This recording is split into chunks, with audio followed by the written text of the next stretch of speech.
한 주간 해외 자동차 소식을 리뷰합니다. 오토 트렌드입니다. 안녕하세요, 오토 트렌드입니다. 오늘은 수요일이 시작이 되고 있습니다. 매주 수요일은요, 해외 자동차 소식과 관련된 이야기들 여러분께 전해드리고 있습니다. 오늘은요, 총 4개이고요. 그럼 바로 시작을 해보도록 하겠습니다. 일단 첫 번째 소식 바로 현대차인데요. 현대차 이야기 왜 해외 자동차 소식에서 얘기를 하냐라는 것은 바로 현대자동차가 중국 전용 기술 브랜드 H 스마트 플러스를 반영한 신형 아반떼와 신형 투싼을 선보이면서 중국 시장 공략에 나섰다고 합니다. 또 고성능 전기차 RM22도 세계 최초로 선보이면서 전동화, 선도 기업으로 이미지를 굳힌다는 전략인데요. 그래서 지난 베이징 2020 제16회 베이징 국제 모터쇼에서 중국 전용 기술 브랜드의 A 스마트 플러스를 공개를 했고요. 그래서 여기에서 이제 H 스마트 플러스 3대 혁신 기술을 알렸다고 합니다. 일단은 3대 신규 플랫폼 iGMP를 비롯해 전기차와 수소 연료 전기차에 이르는 친환경 기술을 골자로 하는 클린 분야, 바이두, 3.0, 블루링크 등 연결성 기술 혁신을 바탕으로 구성된 커넥티드 분야, 또 자율주행 관련 기술과 미래도시, 모빌리티, 로봇 사업까지 아우르는 프리덤 분야 등으로 구성을 했다고 합니다. 그리고 전략 차종인 우리나라의 신형 투싼과 그 다음에 아반떼 중국 최초로 공개를 했고요. 7세대 아반떼는 지난 7월에 현지에서 선보인 소나타에 이어서 3세대 플랫폼이 적용된 두 번째 모델입니다. 신형 투싼은요, 현대차의 디자인 정체성인 센시어스 스푸티니스를 적용한 SV로 5년 만에 선보이는 4세대 모델이고요. 거기에다가 현대차는 고성능 전기차 RM2022 EV 컨셉카, 프로페시, 판매형 경주차 엘란트라, NTCR을 세계 최초로 공개를 했다고 합니다. 그리고 고성능 N 모델인 i20N, 코나 N, 아반떼 N이 내년 출시를 알렸고요. 전기차 청사진도 내놨는데요. 2025년까지 44종의 친환경차를 공개를 하고요. 전기차 연간 판매 목표로 67만 대를 달성해 세계 3대 전기차 메이커로 도약할 방침이라고 합니다. 그리고 풀사이즈 SV 펠리세이드에 대해 수입 판매를 공식 발표했다고 합니다. 그리고 또 시공간 제약 없이 E2E 플랫폼을 통해 온라인을 차량 통해 트림 옵션 선택, 시승 서비스 예약 등을 할 수 있는 신규 서비스도 소개를 했다고 합니다. 그래서 이렇게 했고요. 또 기아자동차도 내년 하반기부터 중국 시장에서 판매된 신형 카니발도 또 공개가 되었다고 합니다. 그리고 중국형 올류 K5도 함께 선보였다고 하고요. 그래서 그렇게 알아주시면 좋을 것 같습니다. 그래서 이렇게 알아주시면 좋을 것 같고요. 그 다음 이야기 바로 볼보입니다. 볼보의 고성능 전기차 브랜드 바로 폴스타가요. 브랜드 미래의 비전을 제시하는 폴스타 프리세스트를 지난 2월에 최초 공개한 이후 해당 모델의 양산형 버전이 이미 양산 단계에 진입을 했다고 발표를 했습니다. 폴스타 CEO인 토마스 잉행라트는요, 올해 유일하게 개최된 국제 모터쇼 베이징 오토쇼에 참가해 프리세프트 콘센트를 첫 공개 후 대중과 언론의 긍정적인 반응을 통해 영국 코번트리에 있는 연구개발센터에서 해당 모델의 양산형 버전 개발을 시작을 했다고 말하며 이미 130명이 넘는 인력의 신차 개발에 투입이 됐다고 이렇게 밝혔습니다. 그래서 또 프리셉트 양산형 버전의 경우 앞서 출시된 폴스타 1, 2와 마찬가지로 중국에서 생산될 예정이라 하고요. 현재 건설 중인 예정인 탄소 중립 신규 공장에서 양산을 실시할 계획이라고 덧붙였습니다.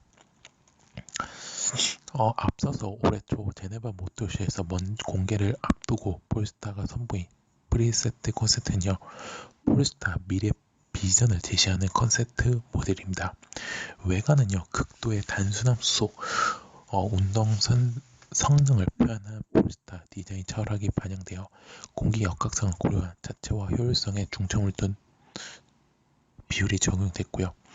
또 3.1m 길은 휠베이스는 포드와 그랜드 투어러의 모습을 띠면서 여유로운 헤드룸과 레그룸을 확보하고 대형 배터리 팩을 또한 탑재할 수 있도록 설계가 되었다고 합니다. 그리고 전면부는 일반 내연 기관차와 달리 라리트 그린은 사라지고 안전 및 운전자 보조 기능을 위한 다양한 센서로 채워졌다 하고요.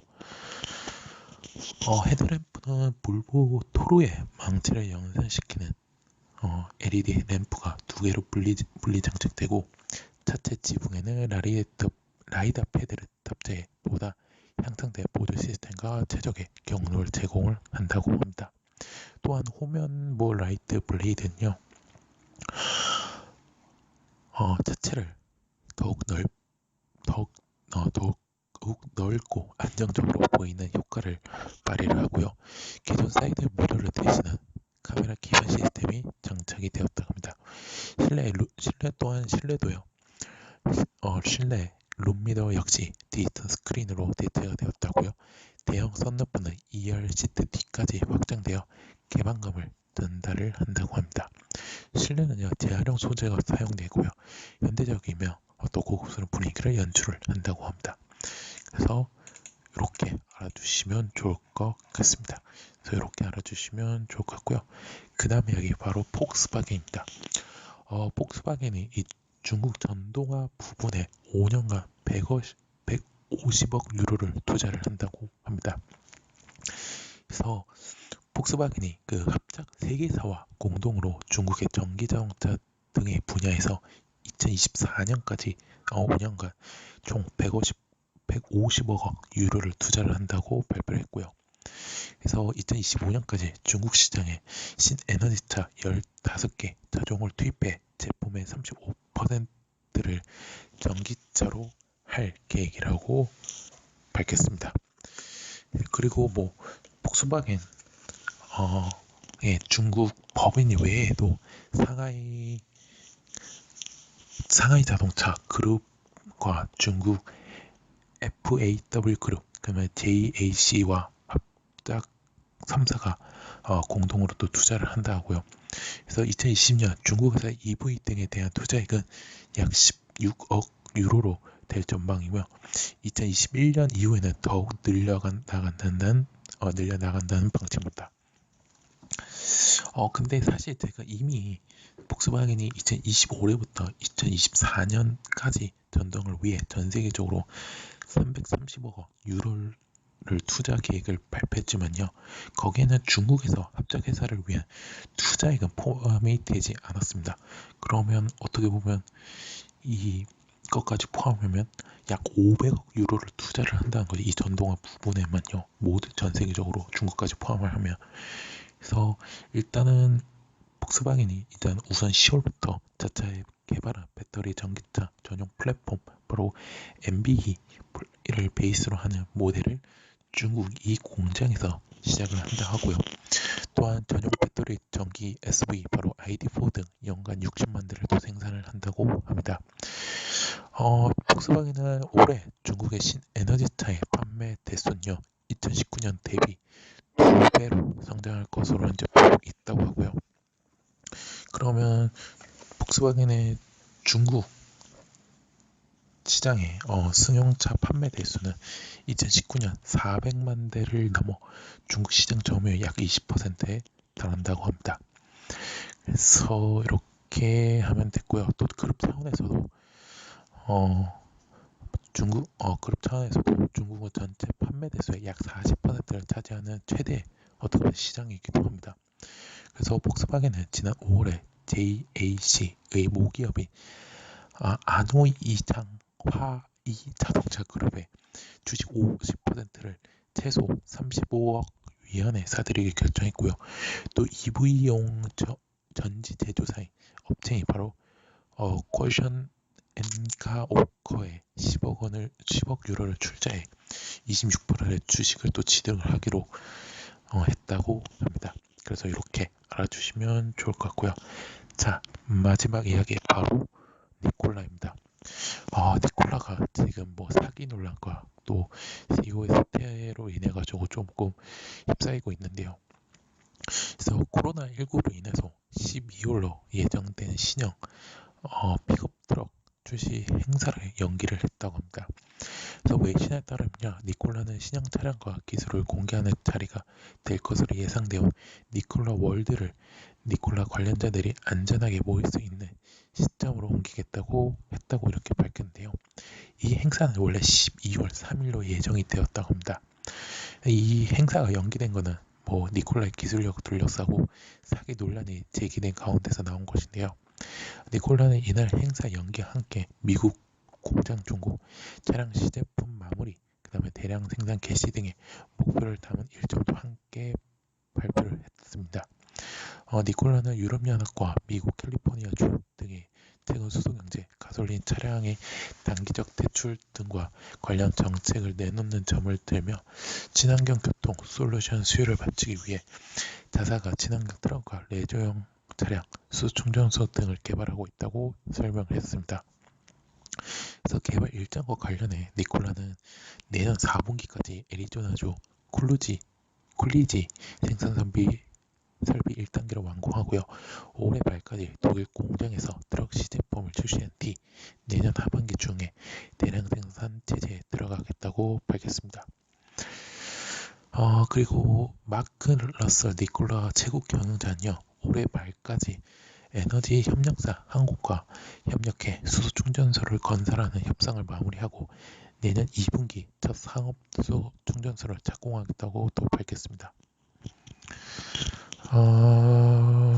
그래서 이런 목표와 로드맵을 제시하면서 3주가량 하락세를 이어가는 주가는요 이날 상승을 했다고 하고요. 그래서 이렇게 알아주시면 좋을 것 같습니다. 그래서 일단은 뭐 약간의 일단락이 조금 된 것 같은데 과연 이 기술력이란지 이런 거는 조금 뭐 이번 발표를 통해서는 아직 또 확실히 완전히 꺼진 거는 아니라는 점을 말씀을 드리고 싶네요. 그래서 이렇게 알아주시면 좋을 것 같습니다. 자, 이로써 오토트렌드가 준비한 해외 자동차 소식은 여기서 마치도록 하겠습니다. 오토트렌드는 현재 네이버, 티토리, 팟빵카파티, 유튜브에서 현재 활동하고 있습니다. 자동차뿐만 아니라요 오토스포츠 관련된 리뷰 영상, 플로팅까지 하고 있으니까요. 네이버는 서로 유치와 이웃 추가해 주시면 감사했고요. 티토리 구독, 팟빵카파티에서 구독 및 마지막으로 유튜브에서는요 구독 및 좋아요, 알람 설정까지 눌러주시면 대단히 감사하겠습니다.